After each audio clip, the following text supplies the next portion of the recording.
Allied में, ठीक है। अगर सिर्फ एग्रीकल्चर की बात करोगे 43-45%। एग्रीकल्चर एंड अलाइड, अलाइड में क्या आएगा, जैसे डेयरी है, पोल्ट्री है, फिशरीज है, ठीक है, ये सारी चीज़ें। सेरिकल्चर है, पिसिकल्चर है, हनी का है, सिल्क का है, ये सारी चीज़ें। तो एग्रीकल्चर एंड अलाइड जीडीपी में शेयर कम है, 15%, 15%, 16%, 14%, 14%, 15%, ये यही रेंज रहता है, ठीक है।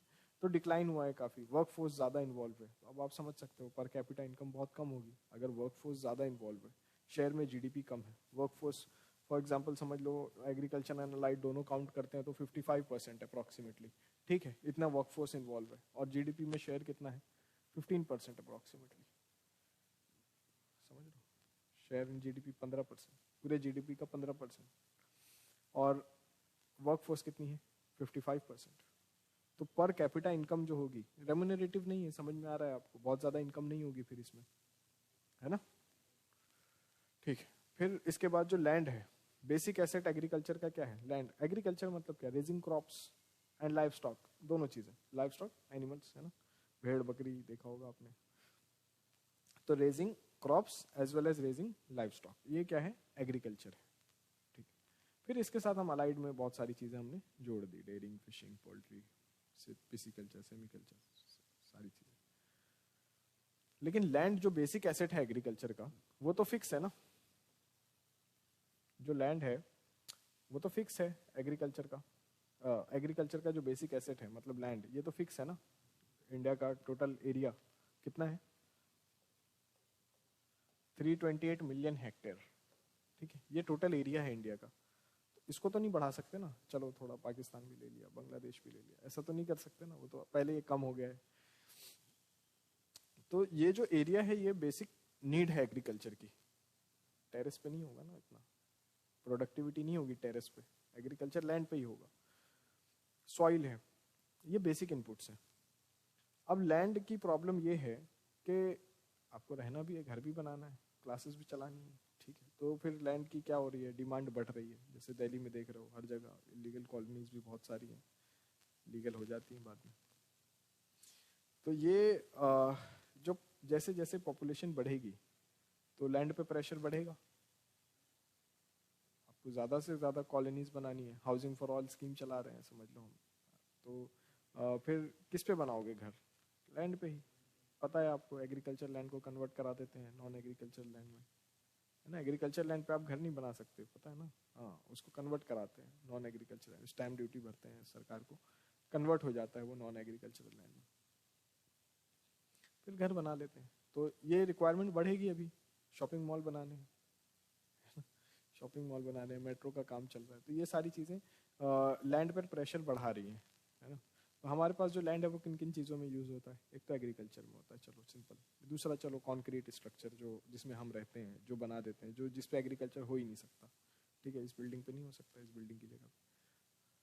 तो एक तो है जिस पे एग्रीकल्चर हो ही नहीं सकता, कॉन्क्रीट स्ट्रक्चर, जहाँ पे हम रहते हैं कॉन्क्रीटाइजेशन हो चुका है, रोड बन चुके हैं। फिर एक है फॉरेस्ट के लिए यूज होता है ना। तो फॉरेस्ट चाहिए ना, फॉरेस्ट कवर चाहिए to have a healthy environment.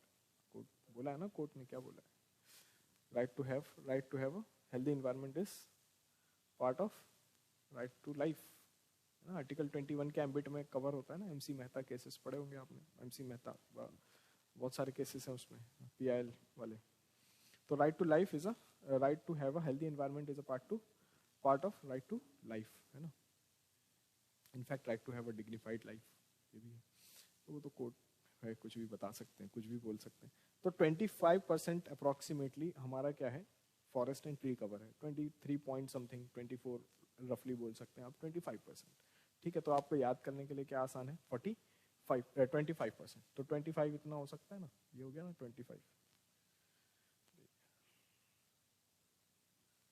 देखो ये हो गया ना 25, ठीक है। मान लो इतना किस में चला गया, फॉरेस्ट और ट्री कवर में। फिर जहाँ पे आप रह रहे हो, है ना, तो मान लो ये 25 है तो ये 14 हो गया। 14% कॉन्क्रीट स्ट्रक्चर है, कॉन्क्रीट स्ट्रक्चर जो बना दिया है। फिर इसमें 4% मान लो उसके लिए छोड़ दिया आपने, लाइव स्टॉक के लिए, ग्रेजिंग के लिए, है ना, लाइव स्टॉक ग्रेजिंग, और जहाँ गाय भैंस बैल चरते हैं, है ना, ग्रेजिंग ऑफ लाइव स्टॉक और रेजिंग फॉडर क्रॉप्स, जो गाय का चारा उगा रहे हैं, भैंस का चारा उगा रहे हैं, ये। फिर इसके बाद मान लो और 8% जो है, 8% ये आपने ये फैलो लैंड है। फैलो लैंड समझते हैं आप? एग्रीकल्चर में क्या होता है कि जैसे जैसे बेसिक इनपुट क्या है? लैंड है। लेकिन जो क्रॉप ग्रो कर रहा है वो कैसे ग्रो कर रहा है? फ्रॉम एब्जॉर्बिंग न्यूट्रिएंट्स, है ना। तो आप फर्टिलाइजर भी डालते हो, है ना। अगर सॉइल न्यूट्रिशेंट डेफिशिएंट है, जैसे आपने सुना होगा, अभी तो पढ़ा नहीं है, सॉइल हेल्थ कार्ड एक स्कीम है, सॉइल हेल्थ कार्ड। अभी अगर हम ज्योग्राफी देखेंगे क्या है ज्योग्राफी का, तो उसमें देख लेंगे फिर जब ज्योग्राफी पढ़ोगे आप। तो सॉइल हेल्थ कार्ड एक स्कीम है। इसमें क्या होता है, सॉइल की टेस्टिंग होती है कि सॉइल में किस न्यूट्रिएंट की कमी है, क्या न्यूट्रिएंट डेफिशिएंट है सॉइल में, कौन सा न्यूट्रिएंट, फिर उस न्यूट्रिएंट की डेफिशिएंसी को पूरा करना पड़ेगा। जैसे मान लो नाइट्रोजन की कमी है ना, तो आप फर्टिलाइजर यूज करोगे, तो सॉइल हेल्थ कार्ड की स्कीम के अंडर में ये सारी चीजें होती है कि कौन से न्यूट्रिएंट्स डालना है। चलो ठीक है, आपने फर्टिलाइजर डाल दिया, तो जो सॉइल है इसकी एक एक्सेप्टिंग कैपेसिटी है। अब आप ऐसा तो नहीं करोगे ना कि चलो फर्टिलाइजर की जरूरत है मान लो 10 kg, आपने बोला नहीं मुझे और ज्यादा क्रॉप चाहिए, आपने 20 kg डाल दिया, तो क्या ज्यादा क्रॉप्स हो जाएंगी? नहीं होगी, सब खराब हो जाएगा, बैलेंस बिगाड़ दिया आपने। तो इसका ये मतलब है कि सॉइल की कुछ कैपेसिटी होती है, एब्जॉर्बिंग कैपेसिटी। तो इसी तरह कभी कभी क्या होता है कि जब एग्रीकल्चर, आपने एक्सटेंसिव एग्रीकल्चर कर लिया है लैंड पे, तो कुछ समय के लिए उसको छोड़ना होता है ऐसे ही, है ना। उसको बोलते हैं फैलो, कि ठीक है अभी नहीं कर रहे हो एग्रीकल्चर, फ्यूचर में करोगे, पास्ट में किया है इस लैंड पे एग्रीकल्चर, अभी नहीं कर रहे हैं, so that soil retains it's fertility, soil अपनी फर्टिलिटी रिटेन कर दे, और फिर दोबारा आप इस पे एग्रीकल्चर करोगे। आ रही है बात समझ? वो होता है फैलो लैंड, ठीक है। तो फैलो लैंड हो गया, फिर 8% और छोड़ दिया, किस चीज पे छोड़ दिया? 8%, ये तो कम हो गया ना ये। हालांकि ये बना है ना, फिर भी, अरे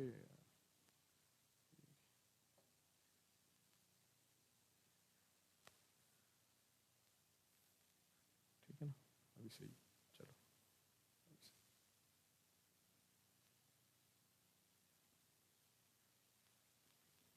ठीक है, ये हो गया आपका 43% एग्रीकल्चर के लिए।